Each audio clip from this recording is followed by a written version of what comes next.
Hi, this is Philip Swindle from ShowNotesGuy.com, and you're listening to Two Dudes and a NES.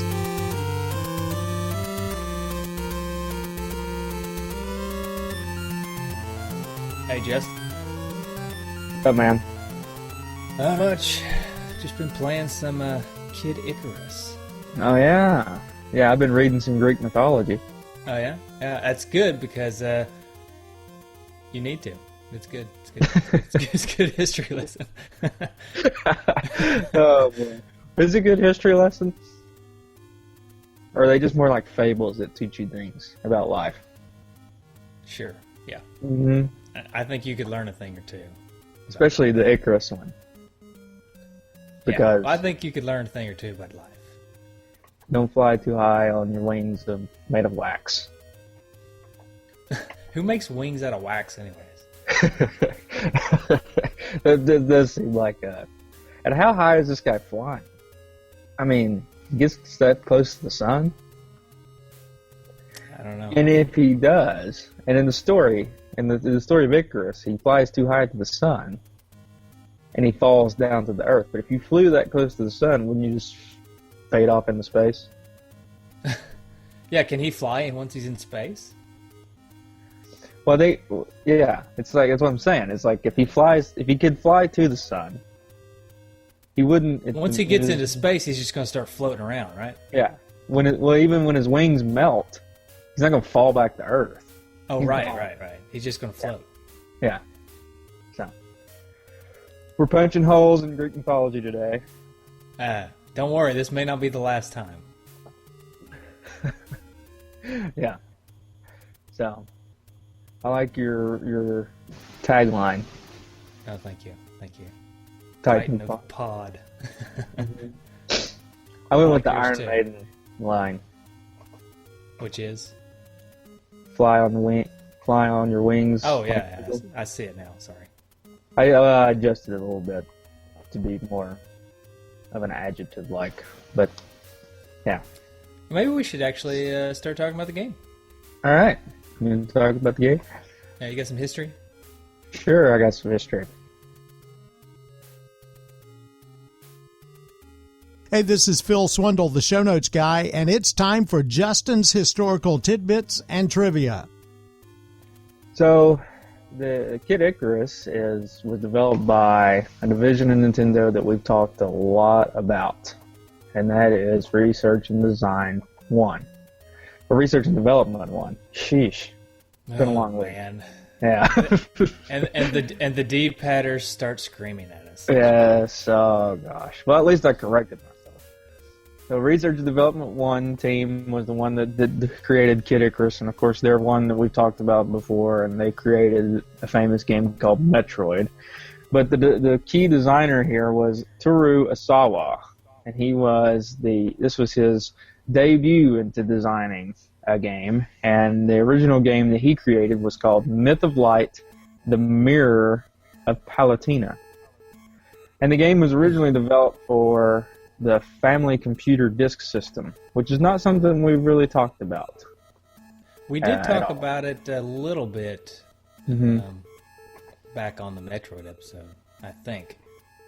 Because we were talking about how you could save the game on it, but you had to use passwords on the NES, which is kind of the same situation here, right? Stealing my thunder here. Okay.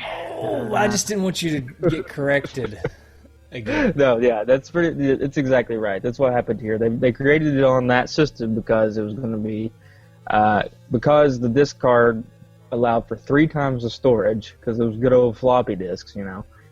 Mm-hmm. And I missed the floppy disk. Talk about another thing that was kind of durable compared to the cartridge. Hang on. Uh-oh. Well, while he's looking for that, I'll go ahead and continue on. So the floppy disk allowed for more storage of the game, so a bigger game. It also combined the possibilities, like Mike suggested, that the players could store their progress. So, but when they translated it over into the NES version, they had to use a password system. And Mike, you're back. What have you got? Yeah, well, I was when I was moving into the house, I found these. Several of these. Hard disks. Yeah. Yeah. They're not Sweet. floppy disks, but Right. well, maybe they are. I don't know what you call them, but they're durable. The hard disk was like the step up from the floppy disk, wasn't it? Yeah, it's like one step up. I think they still called them floppy disks, though, for some reason. Yeah, I think they may have. And, whenever you have to... Okay, think about today. Think about installing a printer today, okay? What do? You just plug it in, and it's like, boop, boop, doop. It's ready plug to and go, and if you need a driver, you just go online and download it. Right. This is what you needed back in, like, 1997. five floppy disks full of information. I remember when it was one of the first computers we ever got, and it was like the Windows at the time. It may have been, I think we were going from one version of Windows to Windows 95, and so in order to update to Windows 95, it took like 13 of those disks to update the Windows. And you had to sit and babysit it the whole time because you had to change the disk out. Right. It's not like you could plug the disk in and walk away. Yeah. Right. Okay. So anyway, moving on. So anyway, it's like I said. So that's fine. So the NES version allowed for they used the password instead of being able to save your game. One thing about this game is that it was kind of Turo Osawa's baby until Metroid was finished, and then a lot of the guys that were working on Metroid, famously Yoshio Sakamoto, joined the team after Metroid was finished. So Sakamoto took a little vacation after he completed Metroid, and then they come on to work with this game. One interesting thing about this game was there were several. When Sakamoto came on, he noticed there were several out of place elements, such as credit cards, a wizard turning player pit into an eggplant, and a large moving nose that was meant to resemble the composer, who was Hirozaku Tanaka, who we've talked about before as well. Many times. So the nose, Many times before, yes. Yeah. So the nose is supposed to resemble Tanaka. I guess Tanaka's got a big nose or something. I don't know. But Sakamoto was like, I don't think he was a big fan of that, the humor. And he said he attributed that to the original personnel of R&D 1, which he referred to as quote-unquote strange. And he tried to make it... Osawa actually was one that actually wanted to try to make it completely serious, but went ahead and went for the more humorous approach after the team pretty much was like, no, we want to throw in some funny stuff. So, also the game was directed by Satoru Okada, which we've talked about before, and produced by the general manager of R&D 1, Gunpei Yokoi, which we talked about. Gunpei Yokoi, yep. Yeah, so it was kind of made alongside Metroid and using kind of the same engine and stuff, wasn't it? So I mean, it's very, very similar. Right. That's what I was kind of saying before. Is Osawa kind of took off with this game, and then once Metroid was completed, that's when they all kind of came in and started working on this game together. So the project's release date was actually December 19th, 1986, and they had to work overtime a lot to try to get it finished. It just seems like, especially in the video game world, when we're talking to David Crane, and yes, I'm dropping that name again, there's a lot of deadlines. Boy in his blog episode, for anybody that's supposed to go back and listen to that. A lot of deadlines in the video game world, which I guess there's a lot of deadlines in life, but it just seems like video gamers just always working against a real hard deadline, That's the way it is in my biz. It's always working towards. Yeah. People say, people give us something that takes about 2 weeks, and they're like, "Can you have this to me in like 4 days?" Mm-hmm. And so you probably have done this too. They used torn cardboard boxes as beds, and they covered themselves in curtains They covered themselves in curtains to resist the low temperatures of the unheated development building. They didn't even have heat. Wow. Yeah. That's dedication right there. And they actually finished and entered the production a mere 3 days before the release date. So, it didn't even go into production until 3 days right before. So, and then in February and July of 1987, respectively, in Europe and North America, the cartridge-based version was released under the name Kid Icarus, not Myth of Light, the Mirror of Palatina. What is that in Japanese? Can you give that to us in Japanese? The name of the game? Uh-huh. I don't know. Oh. I haven't seen it. Do you have it? It's probably on Wikipedia. Let me see if I can find it. Go ahead and finish up your history. Okay. But the game was accepted very well. It was shipped 1.76 million copies worldwide by late 2003 and had gained a cult following. And Game Informer ranked it as their 83rd best game ever made. Now, I don't think that's just NES games. I think that's games, period. I think that's a bit of a stretch. Yeah. That's just me. Well, yeah, I agree. But, okay. Are you ready for this? Here it is. Sure. Okay. Hikari Shinwa Parutina no Kagami. And that is Myth of Light, the Mirror of Palutina. Nice. Which Palutina is who you're trying to save in this game. Yeah. Right. Now, it was also on IGN's list of top 100 NES games and top 100 games of all time, and it came in at 20th on the NES game and 84th for games of all time. So even IGN is ranking this one pretty high. Nintendo Power ranked it at 54 of top 200 Nintendo games. I don't know. Okay. Nah. Well, my opinions may come out a little clearer as we move on, but okay. Game Boy released the sequel, Kid Icarus of Myths and Monsters, which was released in November 1991 in North America. And Kid Pitt was actually a recurring character in the animated series we've talked about before, Captain N, the game master. And it made... Go ahead. I was just going to say he's a very nerdy character. Yeah. Like little annoying kid. And he's made cameo appearances in 3 Nintendo games, and I'm going to give you 2, and I'm going to see if you can guess the third. 2 of them was F1 Race and Super Smash Bros. Melee. Can you guess the third? I didn't know this. Can I guess another Super Smash Bros. Game? No. It's an NES game. Oh, man. It's really... I think you're going to be a little surprised. Is it an obscure game? No, it's actually a really famous game. Can I have a hint? I tell you what, I'm gonna pull up a picture here. If you give me just a second. Of him in the game? On the screen share, yeah. There you go. Tetris? He was in Tetris. Oh, wow. There he That's is. cool. So, Right. yeah.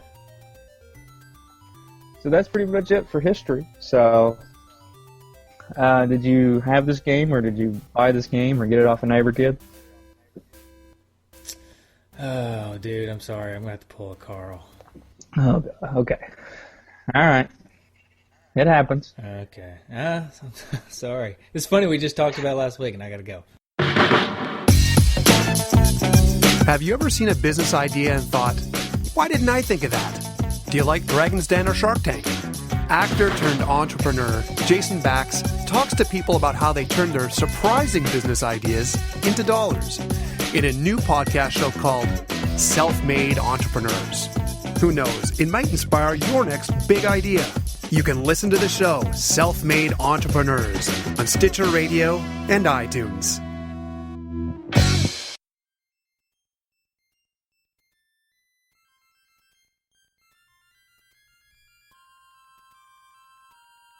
Hi, it's the show notes guy, Phil Swindle. Michael's quest to find the cart, next.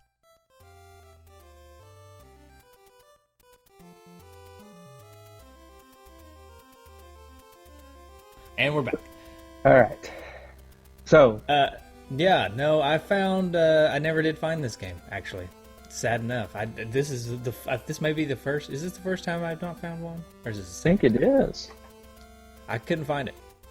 I didn't have time to order it online, and since I was changing addresses, I didn't want to get it shipped anyways, because I didn't know where it would end up. So I didn't get this game, but I did. What I did is I bought it on the 3DS, the 3D Classics version. So I kind of cheated, I guess, a little bit, but I do have it, but I just have it on my 3DS instead of the actual cartridge. Well, here's my Kid Icarus story. Okay. I have a story. Sure. So, years ago, whatever the original Wii came out, it was we bought a used one. It wasn't, the Wii hadn't even been out. Maybe I don't even think it'd been out a year yet. Somebody was selling it online, and we bought the used one. And Kid Icarus was one that they had downloaded, and I didn't play it for a while. Because I was like, I don't even know what this game is. I never even remembered it. And I eventually got around to playing it, and thought it was a pretty good game. Which we'll talk about in the gameplay. But yeah, so I just kind of fell into it a little bit, I guess. That's all right. That's cool. Yeah, I wish I could have found it. I did look at the local shops and stuff. The neighbor kid never did give it to me. Yeah. But neighbor kid didn't have it. He didn't have this one. Apparently, he's not a big fan of this game. Yeah, he did post online that he really hates this game, so that's probably why he never did give it to me. He may have kept it to himself just so he could smash it with a hammer. Destroyed it, yeah. Okay. So let's talk about the gameplay, won't we? All right. Hi, this is Phil Swindle with the ShowNotesGuy.com. It's time for the game discussion. I've got a giant page of notes. Oh boy, I'm excited. I love your giant pages of notes. But to start us off, I would like to read from something I like to call the manual. Yeah. This has become my favorite part of the show. Oh, really? Mm-hmm. Can you see it just fine? Yep, I can see it. Okay. I like the adventure series symbol. Yeah, it's like a guy swinging on a rope. Hanging on. Well, yeah. That's better than what I was going to say. I was going to say it's a guy hanging on to a diving board. That doesn't make sense. It's not very adventurous, Justin. No. It is to me. There's your Nintendo seal of approval. Mm-hmm. Okay, the tale of Kid Icarus. Let's go back to the distant past, to an age when the gods and man lived together in harmony. There once was a kingdom called Angel Land. This kingdom was ruled by two beautiful goddesses, Palutena, who administered light, and Medusa, who ruled darkness. Palutena lived in the palace in the sky and administered light so that man could live in happiness. And bathed in this light, man grew food and lived in peace. However, Medusa, the goddess of darkness, was different. Medusa hated mankind. She took great pleasure in drying up the crops that man took great pains to grow, and in turning people into stone statues. In her anger, Palutena changed Medusa into an ugly monster and banished her to the deep, dark underworld. For being changed into this ugly monster and forced to live in the underworld, Medusa promised to take over the palace in the sky where Palutena lived. Man, this is quite the story. I like the facial expressions of the people running away here. Yeah. And the artwork in the book is really cool. I like it. It looks like colored pencils. Anyway, Yeah, so great was Medusa's anger that she joined forces with the monsters and evil spirits of the underworld, and Medusa's army soon began to surpass Palutena's army in strength. Soon, a war between Palutena and Medusa began. Medusa led a surprise attack on Palutina's army, which could barely fend off the attack. Palutena's army suffered major losses. This is dragging on. I'm intrigued. Okay. Well, then I'll I'm on the edge of continue. my seat already. Okay, if you're on the edge of your seat, then I'll continue. Okay. And they were defeated in the final battle. What's more, Medusa's army took the 3 sacred treasures: the mirror shield, the arrow of light, and the wings of Pegasus away from them. Almost all of the warriors in Palutena's army were turned into stone statues, and Palutena herself was imprisoned deep in the palace in the sky. The peaceful realm of Angel Land came River meets Tennessee. to be inhabited by foul and terrible monsters such as eggplants, and was turned into a land of darkness ruled by the wicked Medusa. How many pages is this story? Okay, we're almost done. We got just 2. We're almost done. We might as well finish it out here. Yeah. Locked in the depths of the palace in the sky, Palutena's strength was drained to its last. As a last resort, she sought the help of the angel youth Pit, who was being held prisoner locked in a deep dungeon in the underworld. Pit was a valiant warrior who used to be in charge of Palutena's personal bodyguards. Armed with a bow and arrow brought to him through Palutena's magical strength, Pit attempted an escape from the underworld. The guard at this time was low in number, as Medusa's army had advanced to the palace in the sky. Pit succeeded in his escape and set out on a long adventure to rescue Palutena. Yet to defeat Medusa, he had to get the 3 sacred treasures. Will Pit be able to restore Palutena's light and return it to Angel Land? Only you can answer that question. Look how determined he is right there. Oh, I know. I meant to have this ready. I was going to go, only you can answer that question.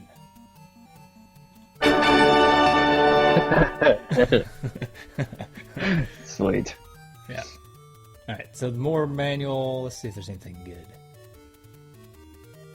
Here's basic wisdom from Pit, which they've already explained to us that you got to find the 3 treasures.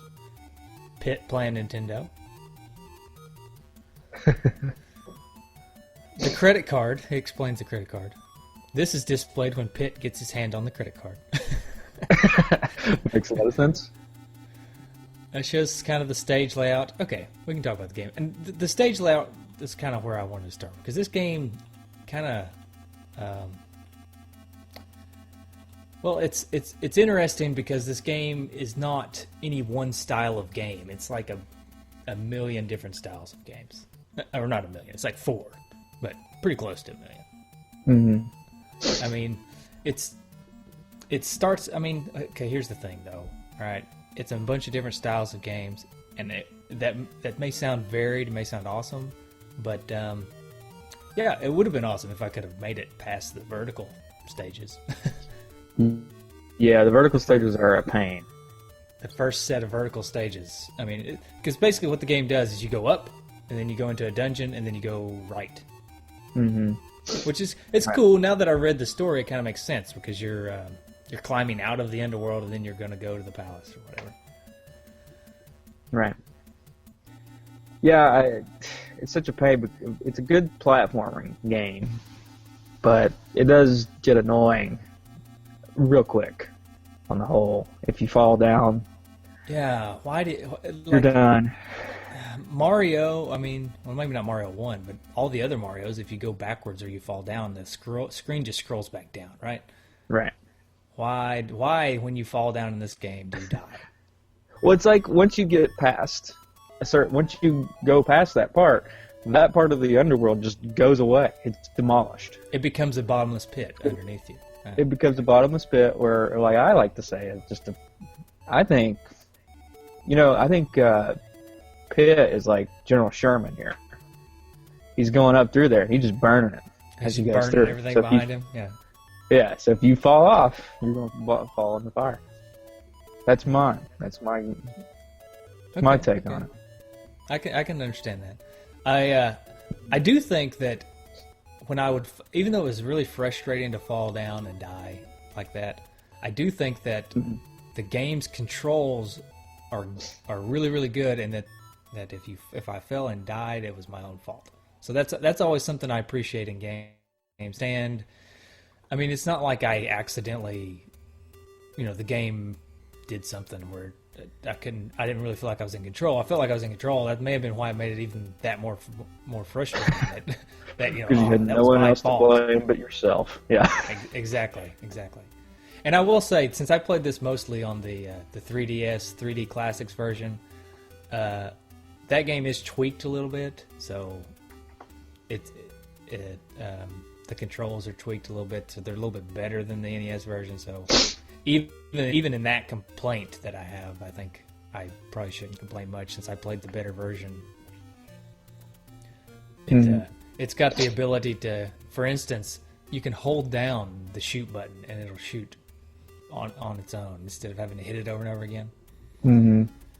So that's kind of nice. And the backgrounds, I don't mean to just keep harping on the 3DS version because that's the one I play, but I just want everybody to know what differences I saw. The backgrounds, instead of being all black, you actually have a background. They put just like a drawn in background, which is kind of cool. So. Mm-hmm. Yeah, well, I didn't play the 3DS version, but yeah, that's pretty cool. You can also save your game because they based it off of the disc system version of the game. Huh. So that's nice. That is nice. Anyways, let's talk NES version. My bad. All right. My bad. It does use the same, we kind of talked about it in the history. It does use the same engine as Metroid, and it feels very similar to Metroid. In kind of the way it controls and just kind of the general style. Not exactly, but it's got that same feel to it. There's a lot less exploration, but and it's a lot more linear. Mm-hmm. But just kind of the style of the way that the level looks a little bit, and the way that the platforming aspect, the way it controls, it reminds me a lot of Metroid. I don't think it's as good as Metroid, and we can dig deeper into that. But I don't think it's as good as Metroid. I think it does some things better than Metroid. Like, it's a whole lot less confusing, but I don't think it. Just in general, I don't think it's as much fun to play as Metroid. Yeah, you're right. It is one where you don't need a Nintendo Power guide to get through. You can pretty much figure it out on your own. You can figure out some tips and little tricks, but other than that, you can pretty much figure it out. And I agree with you that it was a pretty smooth game. Now, when I was playing it on the Virtual Console, I don't have it anymore, unfortunately, because I'm on my second Wii now. And the first Wii is dead out in the garage. But from what when I was playing it, I remember it being a pretty smooth game. One of my favorite parts of this game is killing the Reaper at the end of, was it 1-1? Is it 1-1 where you kill the Reaper at the end? With the chalice? There's Reapers. I don't know where they are exactly. Yeah. I know if you can sneak past them if they don't see you. But if they see you, they come running at you screaming. Right, which is awesome. Mm-hmm. Yeah, it's pretty cool. But yeah, that's I like the Reapers. They're kind of hard to beat, but I do like them. I like the fact that when they see you, they come running after you, make a bunch of noise. I think that's pretty funny. Mm-hmm. I also, this is also on the NES Remix, which I also played it on there. That's how I got, since I couldn't make it past the vertical levels, playing it on the NES Remix on the Wii U is kind of how I played more of the game, because it lets you play different parts throughout the game. Oh, really?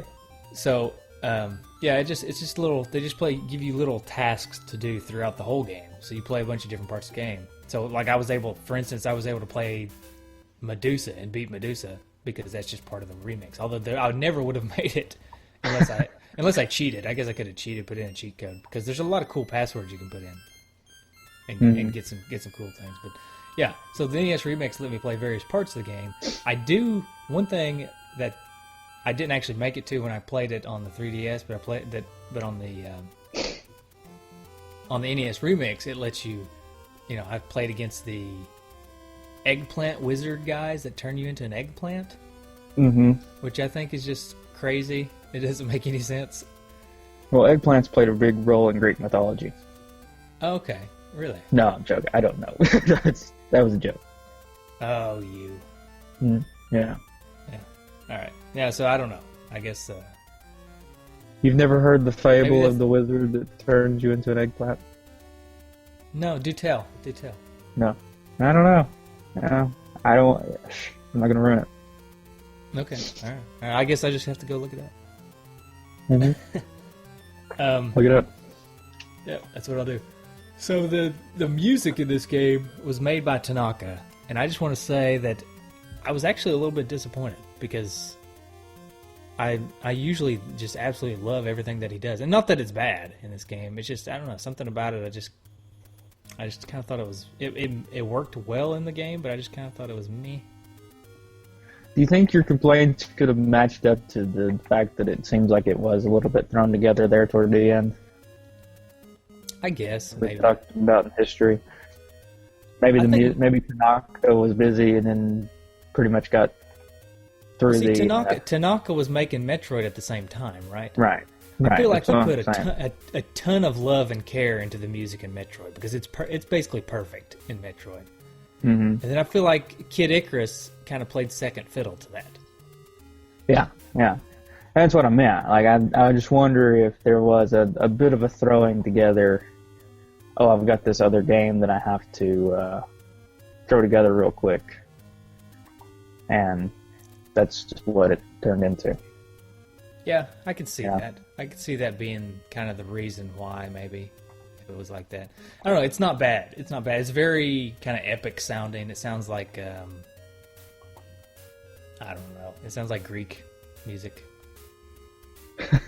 You big into Greek music, huh? Yeah. I'm big, I got like, 3 or 4 records of just Greek music. You also have a record player? Yeah, I do. Yeah.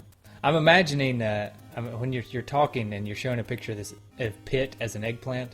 I'm imagining your voice coming from the eggplant. Yes, do that. That's funny. How does an eggplant sound? It sounds like you. Oh, yeah, okay. But yeah. Okay. Yeah, just generally, I thought this game was great. You start off, you climb out of the pits. Or not the pits. You are pit, but you're climbing out of the underworld.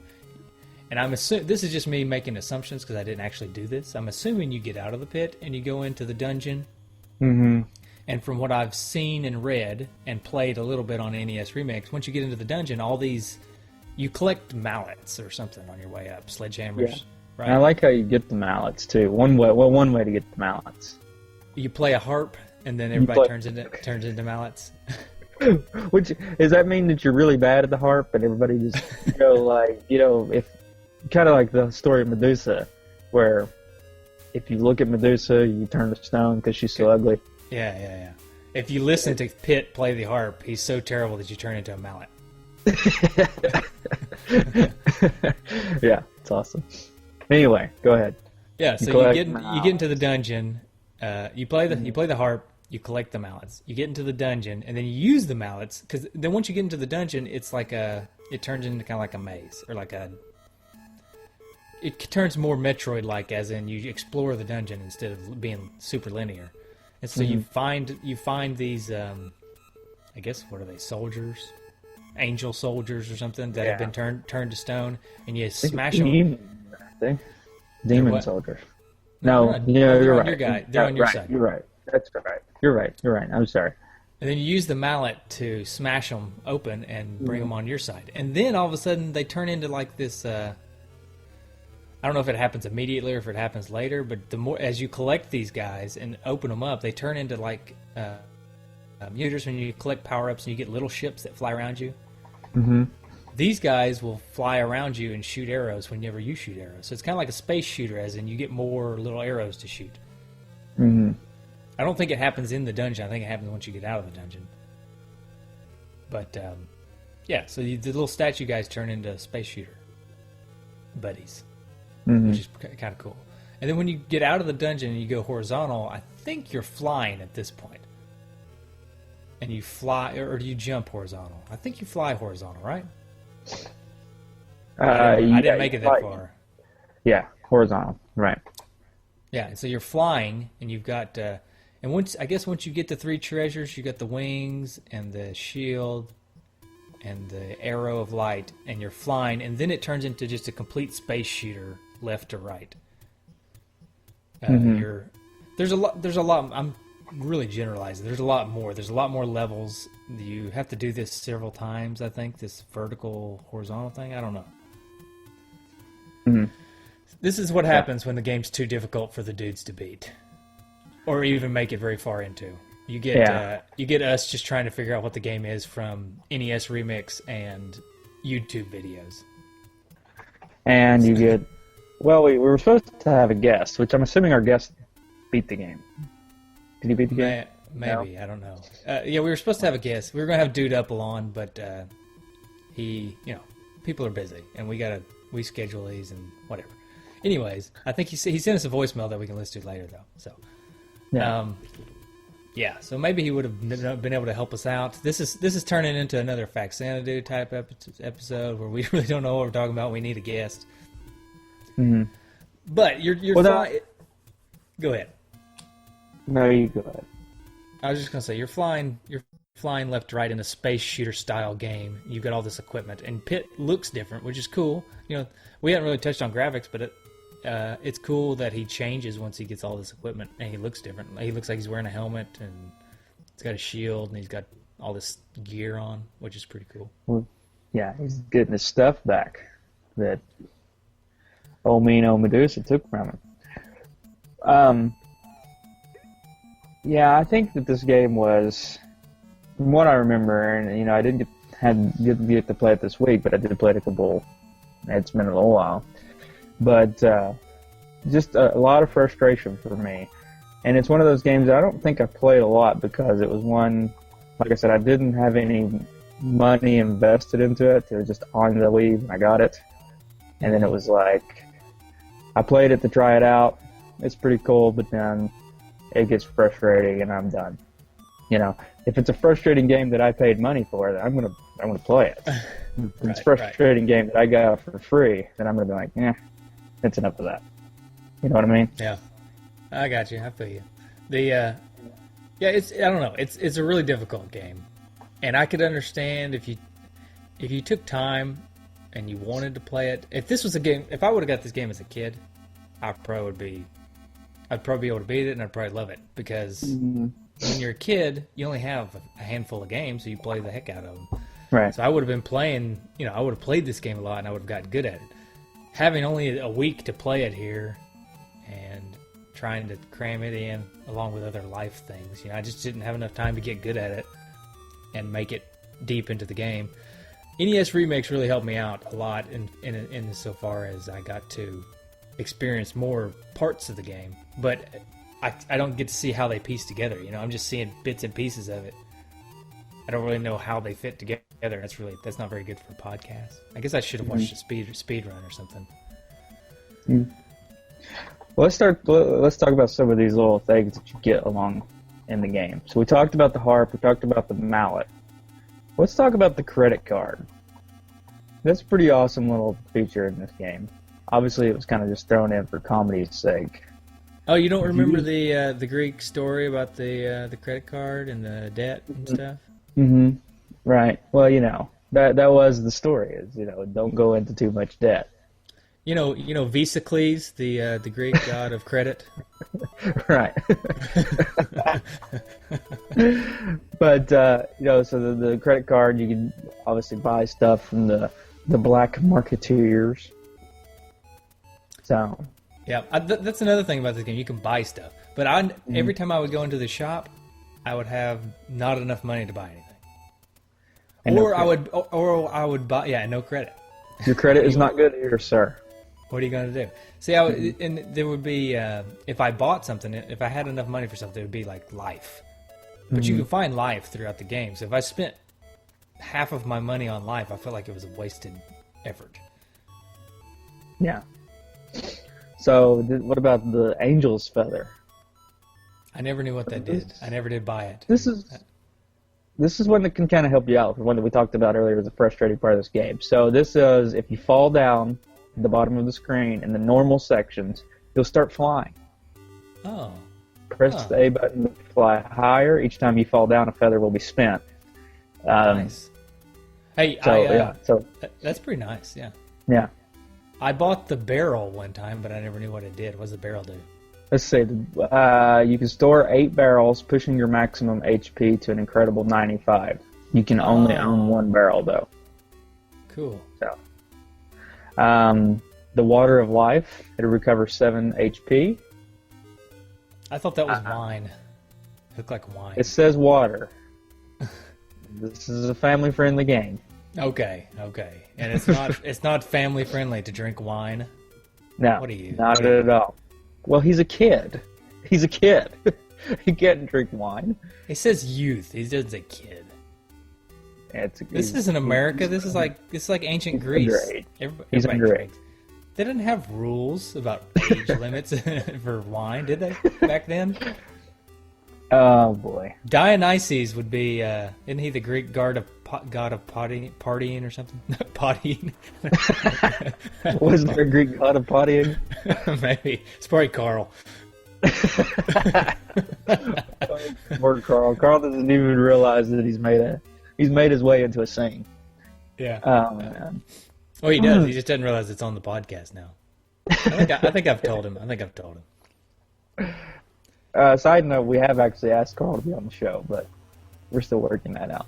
Yeah, he's very resistant. He's not a.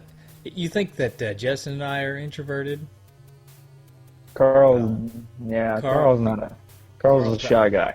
He's about 10 times as bad as us. If this was a podcast with Carl, actually, Carl could have been on this podcast.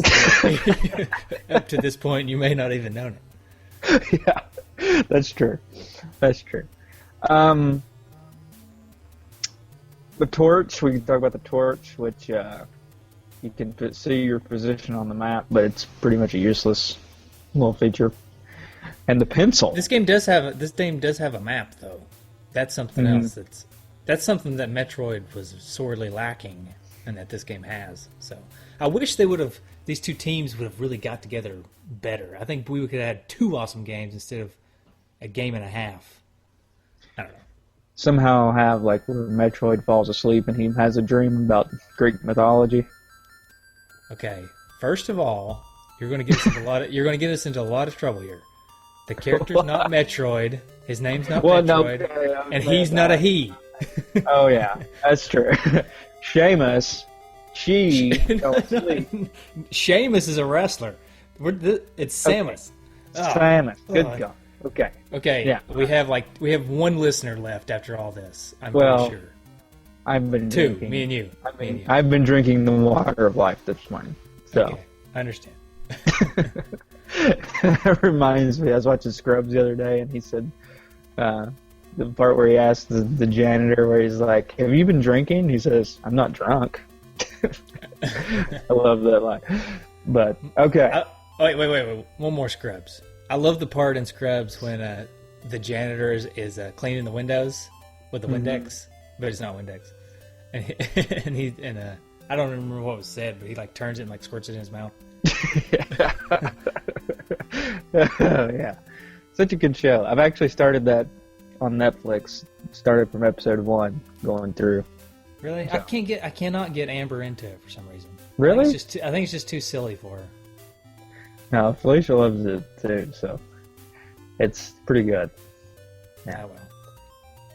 Anyway, we'll talk about Scrubs on another podcast. Anyway, anything else about the gameplay that you want to throw in? I do want to talk about the endings, because there are multiple endings. Okay. There's an ending where you don't get anything. If you don't collect anything throughout the game but still beat it somehow, you get an ending. Then there's a bunch of endings in between, and then there's the best ending. If you can collect everything and have a ton of hearts and all this stuff, I don't know the specifics of it, but Pitt turns into an adult, He just grows up overnight. Palutena turns him into adult. It's like instant puberty. Which I may have just ruined one of my... No, I didn't. I was going to say maybe I just ruined one of my trophies, but I didn't. Well, yeah. That was all I wanted to say. But the ending's it's pretty cool. He gets him a smooch, you know. Yeah. Kind of like she turns him into an adult so that it's not against not the weird. law. Right. Well, apparently there's no laws because you can drink whenever, according to you. That's true. You drink. Kids can drink. You can kiss on the kids. Whatever. Well, the thing about this reminds me. Yeah, we probably don't want to get into what I think you're going to get into about kids No. Okay. All right. No, this is okay. This reminds me of the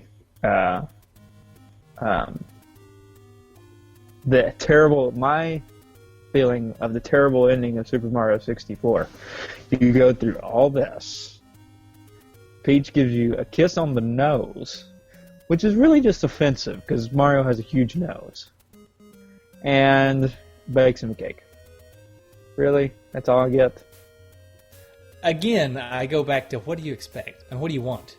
That's Do you true. want her to take you up to the castle room and have her away with you or something? Hold on, man. Let's not get too far into this. I'm just saying. Or I mean, Make Mario the king. That's what I'm saying. Make him the king. Not the king of that. The king of. Yeah. Well, she's only the princess. She's not the queen. She can't make Mario anything. That's a good point. Where is the queen? She can make him a cake. That's about it. Yeah. Well, the queen is apparently. I mean, there's King Koopa. Koopa's the king. Yeah. Peach is the princess. We don't know where the queen is, but it's obviously something similar to Koopa because the Koopa kids or the Koopalings look like Koopa. Wrap your head around that. I'm gonna have to think about this for a little bit. We may have to come back. We may have to come back to this on another episode. Yeah. We just need to do it later on, not anytime soon, but once we've been doing this for a while, we just need to just do a breakout bonus episode and just talk about Super Mario 64. Okay. Even though it's not a NES game, I think we need to on a special episode. We just need to break into tons of our theories on these games. Nintendo conspiracy theories. Yeah, the inside scoops on these games. That are not based in fact, but only on conjecture. Right. Just our imaginations running wild. Right. I think that'd be a good episode. Okay. Anything else about the gameplay, or you want to move on to trophies? Let's move on to trophies. Retrofitted trophies. Okay, so let me get this right. You get old trophies, and you put them together for new championships? Is that how this works? I guess we'll just have to listen to the retrofitted trophies to find out. Right. Do you have some? I have 2. I have 4. Oh. Go ahead. Okay. What's your first one? The first one is Pit's. I'm going to spit into my mic way too much here. Pit's Perilous Puberty, and that is get the best ending and turn into an adult instantly. It's almost like this whole game was just Pit going through puberty. There's one for the theory books. Ooh. It's a story about a young boy and his struggle to go through puberty. That's right. And then at the end, you're an adult. He fights his own demons. I like this. I think I could work with this. I'll save it for the conspiracy theory show. Yeah, save it for the conspiracy theory show. First one is, for me, is By the Beard of Zeus, and that is beating the game. Okay, I like it. All right, well, I've got another one called Wannabe Plutus, or Plutus, and that is max out your currency. Because wasn't he? I think he's the Greek god of wealth, maybe? Or money? Yeah. Wealth or money? I don't remember. I looked it up. I forgot. I didn't write it down. He's either the Greek god of wealth or money. One of the two. I thought it was Visa, please. No, he's That's the credit. Greek credit. It's the Greek god of credit. Okay. All right, well, my other one actually has to do with the credit card. And this is kind of a convoluted one. But it's if you cheaters never prosper, your credit's no good here. And that is using the password danger exclamation mark or terror horror, and it appear that you cannot gather hearts, and that the debt on your credit card is anything up to 4,096, and you have to pay it all back before you can do anything. Oh, nice. So, pretty convoluted trophy. yeah. I like it. All right, I've got one called Adaphagia Made Me Do It. And that is drink from the cup of life when your life is already full. Because I looked it up, and Adaphagia is the Greek god of gluttony. Wow. Yeah. I did my research on this one. Tom Arnold would be impressed. I'm not retiring. I would hope so. Yeah, I was thinking about retiring it, and Justin's going to hang on for dear life.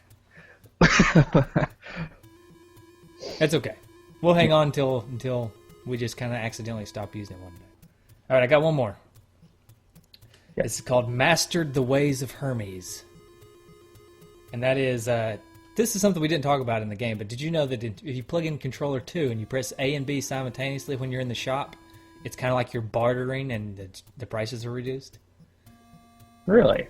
Yeah, so that's doing this, as bartering by pressing A and B simultaneously on controller 2. Because Hermes is the god of commerce and travelers or something. Speaking of all these Greek gods, I have a treat for you. Oh boy. It's the Greek quiz! Oh no, I'm going to be horrible at this. No, I tried to make them pretty easy. I'll still be horrible. So I'm gonna say the god of blank, and then you tell me what that god is. We'll see. We'll see how you do. All right. The god of music. Metallicus. That is correct. He also goes by Apollo. Yeah. Apollo Creed? Yep. Yeah, it's great. He plays that song, what is that, Arms Wide Open? Oh no, I was talking about Apollo Creed from Rocky. Oh, I know, but I'm just trying to tie like a bunch of different things together in a very confusing manner for our listeners. That only you and I will understand. Or maybe Apollo Creed only knows Living in America by James Brown. Okay. All right, so you missed that one, but I liked your answer. All right. The god of time. I don't. You're running Laticus. No, it's Chronos or Chrono Trigger, maybe. I just want to say Chrono Trigger so that anybody who likes Chrono Trigger may accidentally run across this episode, because then now I can put it in the notes, the show notes, and pull in all those Chrono Trigger listeners. Yeah. No, it's Chronos. Okay, here we go. This one's easy. All right, I'll get this one. King of the gods. Zeus. Yeah, there you go. Told you. And this one's pretty easy too. God of the sea. Oh wait.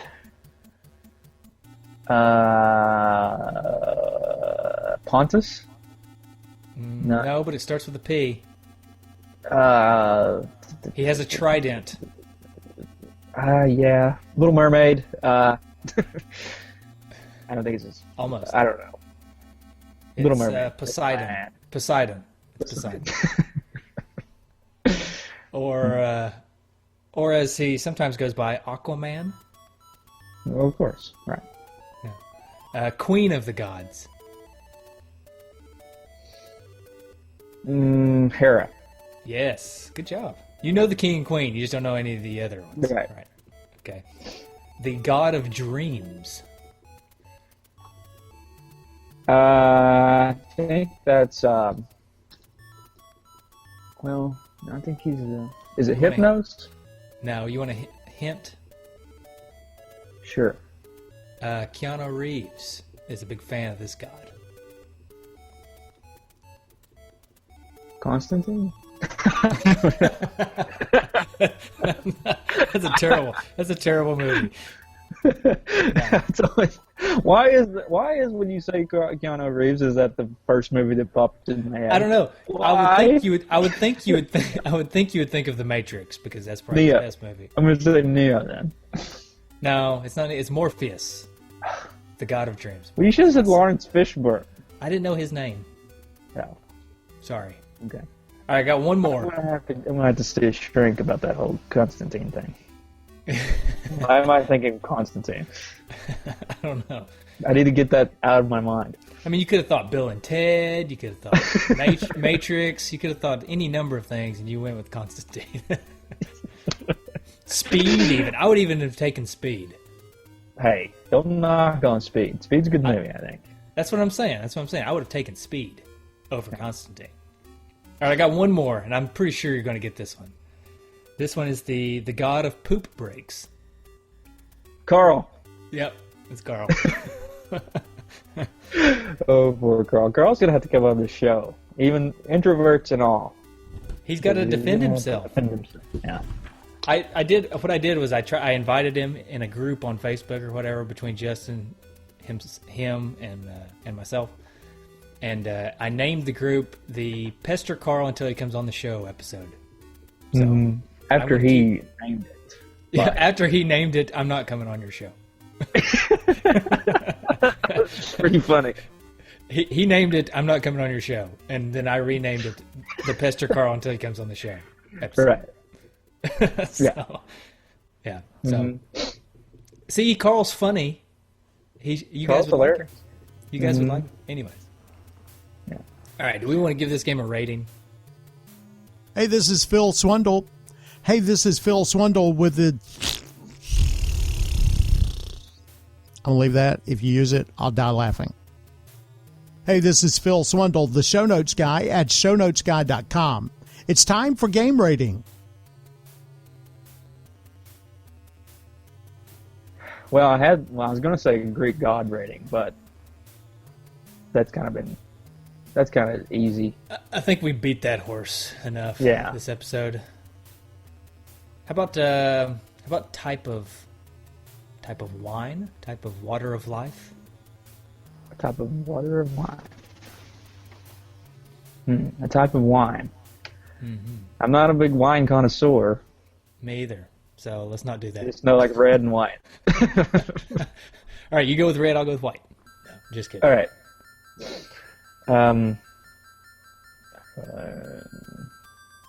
Should we think of these ratings before we get on the show? I mean, this... I can go with... Right. Okay, I'm good with type of wine. Okay. I'm good with type of wine. Well, then I'm going I'll to go type with in flavor. types of wine. While you're doing that, I'm going to go with muscadine wine. Oh, a local favorite here in Tennessee. Yeah.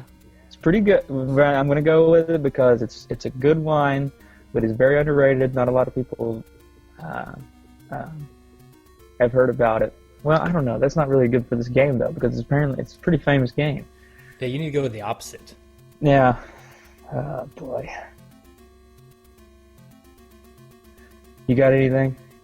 I'm going to go with a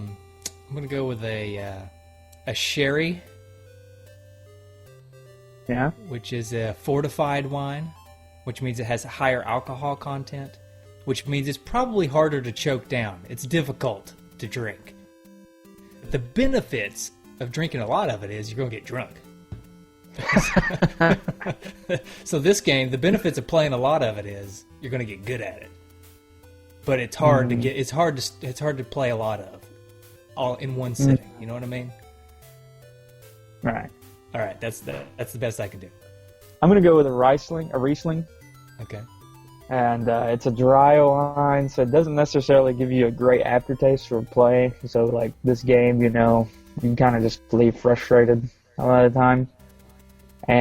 But it's a good smelling wine, and even a good tasting wine. So that means, it's fun while you play it, but it leaves a bad taste because it just gets frustrating. Okay. Yeah, I like that. That's good. All right. All right. So that brings us to feedback. Hi, this is Phil Swindle with the shownotesguy.com. Guys, you really need to make up your mind. Is it D-Patter feedback or listener feedback? All right. I'm going to start with calls because we have 3 calls. All right. You start with This calls. one I'm going is- to pull up the feedback page. Okay, this one is a layover from our Star Tropics episode. Oh, okay. Dude, it's Dude J. Dude Jorgensen. The one, the only. So, I'm calling because I came up with some really good retrofitted trophies for Star Tropics. The first one is My Country Tis of Thee. During the gameplay discussion, I heard a track in the background that sounded a lot like My Country Tis of Thee. So, in order to get this trophy, when that part comes up, you have to stop playing the game, stand at full attention, salute, and sing My Country Tis of Thee. My second trophy is Not in Canada. Now, according to copyright laws, apparently you cannot use the words yo-yo in Canada, because that's where the name was copyrighted, if I understand right. You'll have to refer to Earthbound from Super Nintendo, because they have to do the same thing. So, you cannot use a yo-yo in Canada. You can't use a yo-yo in Canada? And Wait. my last trophy is What Are the Odds? Now, this letter that you say you get with the game has a specific 3-digit number on it. So, if you were to take a wild shot in the dark to get this specific number, you Jay's about have to do a bunch of math for 10,000 us. different chances to do it. So we can safely assume that 0 will not be the first digit, so that rules out 100 numbers. So we're at now 1 in 900. Now we can also assume that all 3 numbers will not be the same, which takes off another 8. So now we're at 1 in, do some quick math, 892 if I am right. So, since 747 is the number according to you guys, you have 1 in 900, 892 chances to get that. So, that was that. And now for next week, I'm not really sure what you guys are doing. You just play a Queen song at the end of the episode, which always gets me excited because Queen is sweet. And I can only hope that they had a Nintendo game. See ya. So, yeah, he was hoping that there was a Queen Nintendo game, so I guess we really let him down. Although I will say we've gotten a lot of really good feedback about our Dude Story episode. People actually really did enjoy it. So, anyways, but about Jay's call, Jay, I hate to contradict you here, but you kind of contradicted yourself. You said you took away some numbers because you said you can assume that 2 numbers will not be the same, but 2 numbers are the same. It's 747. Ah. So your math is a little off. I'm gonna have to grade you a B-, but you can correct it and send it back in, and we'll give you some points back on that math. So,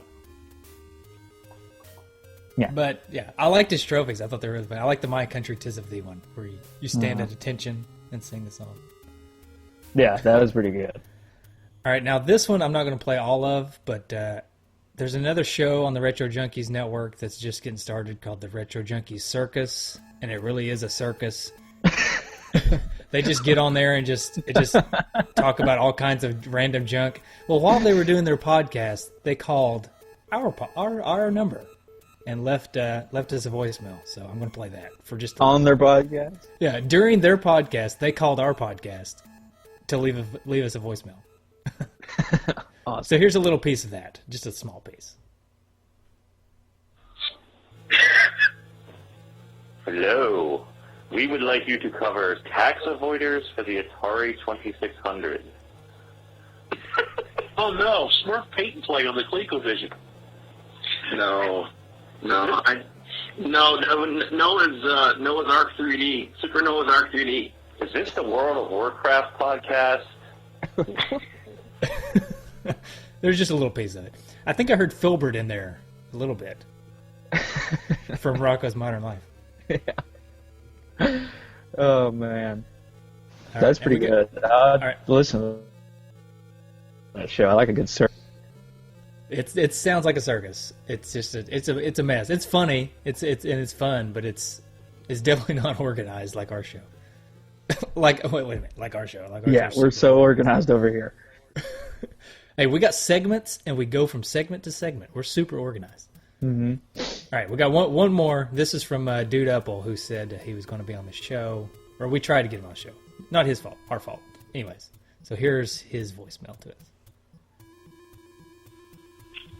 Hey, dudes, this is Dude Apple calling to share my thoughts on Kid Icarus, especially possibly because of me and why you're doing it today. I just wanted to say I kind of hate this game. I know I requested it, and I love the game. I love the memories, but man, it is hard. I cannot get anywhere on that game. I don't know if you guys have the same experience or whatnot, but it is difficult. I mentioned before that it goes back to my childhood when my family and I used to go to the local store. It was a Sears, and I would rush up and try to get in line to play those at those kiosks, and Kid Icarus was always there, and the kids were always playing them, but I was always so small that I never got a chance to play very often. And that's why I hunted down that cart, and that's why I really suck at that game. I hate the game, love the memory, but I can't stop playing it. I always pick it up a few times a year, and I still can't beat it no matter what. Thanks for the great podcast. Killing it as always. I'll talk to you later. Dude Uphole, signing off. So I guess he didn't beat the game. No. So he would have been just in the same boat as us. What I think was funny, and I know he didn't mean it this way, and I don't mean to make fun, but it did kind of sound funny to me, is he said, we used to go to this local store. It's called Sears. It's like just a local store. Yeah. I think it was the way he said it, but yeah. Yeah, I know he didn't mean it that way, but it was just funny the way. We had this local store. It's called Sears. Oh man, yeah. We did kind of do this. Jay did request this game, and he requested it for his birthday, which I think was like 3 weeks ago. So we're a little behind, but happy birthday! Happy late birthday, dude. Here's your maybe terrible podcast about it. Maybe terrible podcast. I'd also want to say that our number is a Google Voice number, right? Mm-hmm. And Google always tries to translate the phone calls for us. And there's a really funny line in Dude Upple's call here. Near the end, right before he says signing off, he says where he's saying thanks for the podcast, something something. He said the Google thought he said, "This is a 5 gas Jonah dollars." This is a 5 gas Jonah dollars. Nice. Mm-hmm. Yeah. Anyways. Yeah. Well, happy birthday, Dude Upple. Nice.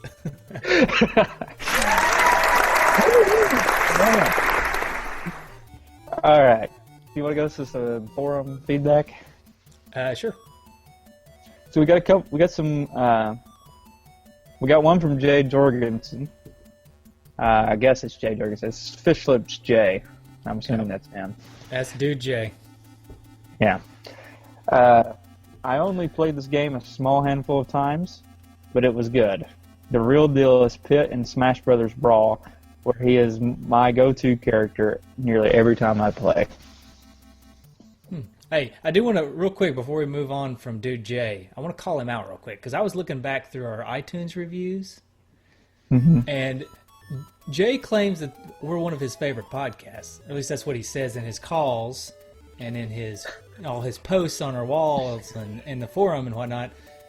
He's one of our only 4-star reviews on iTunes. Oh. So I don't know what a 5-star is reserved for. It must be reserved for I don't know. It must be like some super awesome podcast that only gets the 5 stars. But we only got 4. Wasn't he the one that said that this would be a 5-star if there wasn't an echo or something like that? No, he's the one that said it would be a 5-star if we weren't wrong about everything all the time, and he didn't have to scream at us. Okay. All right. We probably haven't remedied that, so I guess we I'll won't give you deserve that. the 5-star yet. It might be dropping to a 2-star after today. So 8-Bit Baz put, "Hey dudes, I wouldn't advise reading this on the podcast.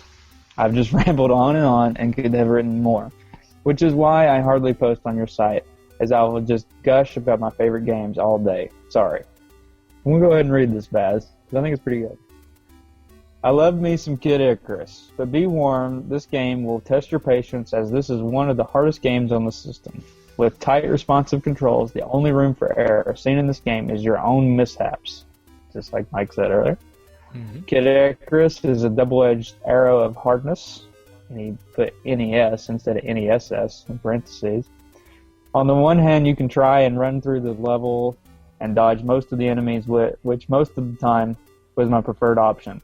But then, after reading the manual online, I found out you need to get certain amount of skill points at the checkpoints to level up, and now the game is even harder, as you have to hit all the extra cavern doors for bonus points, and try to spawn out and kill as many enemies as possible just to get the skill points to level up.